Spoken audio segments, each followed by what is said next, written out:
अस्सलाम वालेकुम। सुनिए मुश्ताक अहमद यूसुफ़ी के फ़नी अक़वाल। मुझ में और मेरी बीवी में अजीब सा इत्तेफ़ाक है।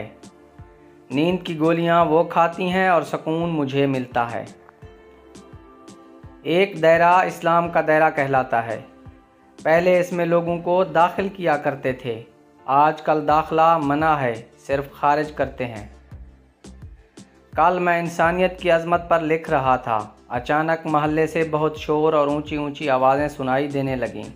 बाहर निकल कर देखा तो आदमी आदमी पर भौंक रहा था। साथ ही कुछ गीली रेत पर कुछ कुत्ते मीठी नींद सोए हुए थे। हम इतने अमन पसंद हैं कि हमारे मुल्क के सबसे बड़े अखबार का नाम जंग है।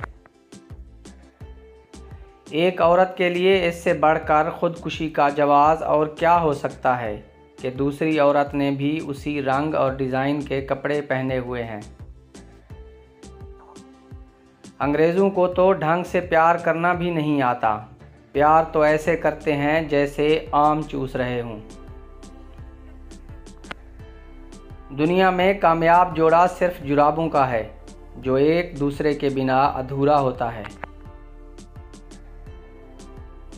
बोलना औरत का पैदाइशी हक है और बोलती हुई औरत को मर्द का सुनना पैदाइशी बदकिस्मती। औरतें शादी के बाद अंगूठियां और जेवर पहनती हैं ताकि देखने वालों को पता चले कि वो शादीशुदा हैं। मर्द हजरात को अलबत्ता इसकी ज़रूरत नहीं पड़ती, उनकी शक्ल ही से पता चल जाता है। जो बीवी अपने शौहर को साथ लिए फिरती है उस बिल्ली की मानद है जो चूहे को मारने के बाद भी उससे खेलती रहती है। गाना, गिनती और गंदा लतीफ़ा अपनी मादरी ज़बान में ही मज़ा देते हैं। शुक्रिया। अल्लाह हाफ़िज़।